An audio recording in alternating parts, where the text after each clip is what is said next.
Hello and welcome to today's story, which is about a young man called Joseph. I'm going to give you a little background about Joseph.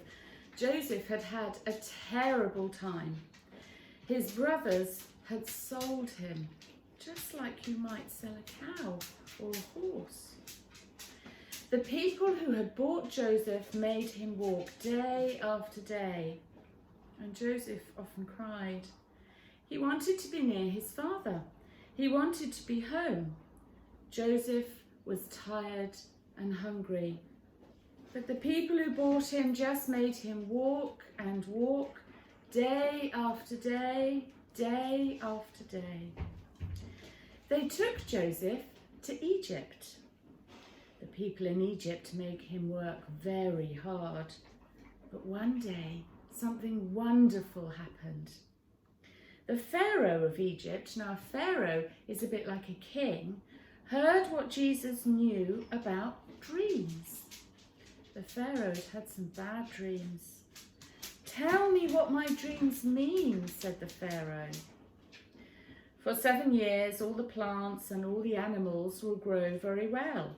There will be lots of food to eat. There will be more food than you can eat.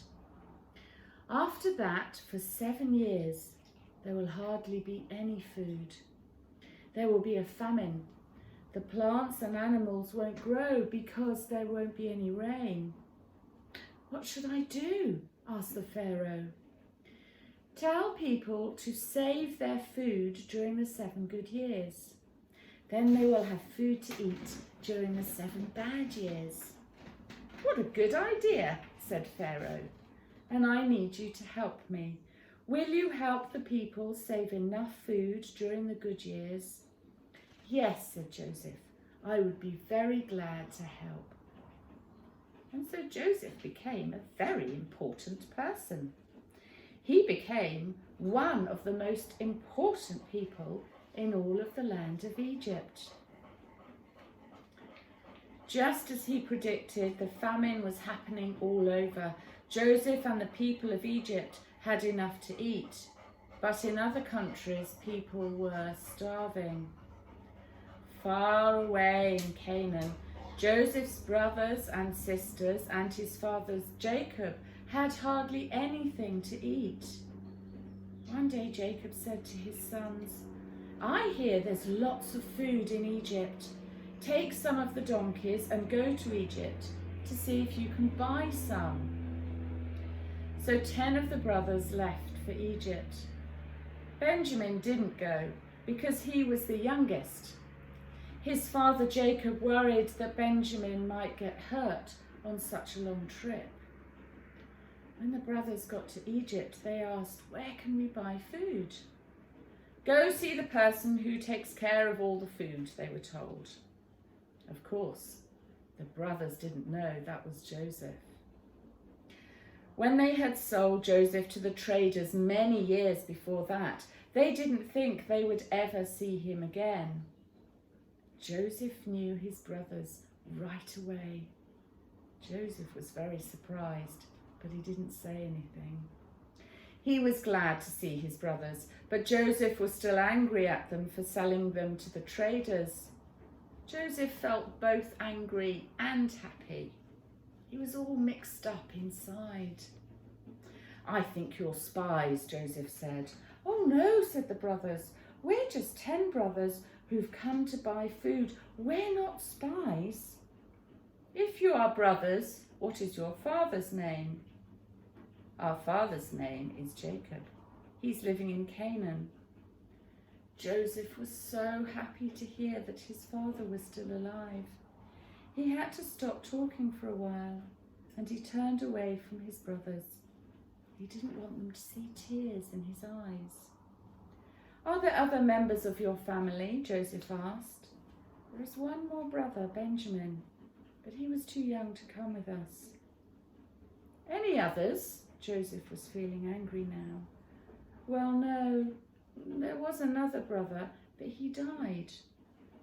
"What do you mean he died?" Joseph was very angry. The brothers just stood there. They didn't know what to say. They were afraid to say that they had sold their brother as a slave. Joseph could see from the faces of his brothers that they were very sorry for what they had done. "I am Joseph, your brother," he said.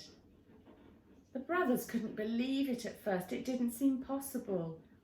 Then they felt afraid. If this really is Joseph, they thought, he will be very angry at us for what we did to him. "Don't be afraid," said Joseph. "I think God wanted me to be in Egypt. God wanted me to help people so they wouldn't starve." "Thank God," said Reuben, the oldest brother. "Thank God." Then the brothers started hugging Joseph, and Joseph was hugging them, and they were hugging each other, and all of them were crying. Finally, Joseph blew his nose and said, "Go back to Canaan. Bring Father and Benjamin and the whole family here to Egypt. I know a nice place where you can live, and there's lots of food here in Egypt." When the brothers had told Jacob for the 20th time about Joseph in Egypt, the old man finally believed them. Suddenly he looked as if he were 20 years younger. "Well," said Jacob, "what are we waiting for? Don't just stand around. Let's go." As Jacob and all his family left Canaan, God came and repeated the promise. "Israel will become a great nation," said God, "and you will come back again to live in your own country." That's how the people called Israel came to be living in Egypt. And that's today's story. I hope you have a lovely week. See you next week. Bye-bye.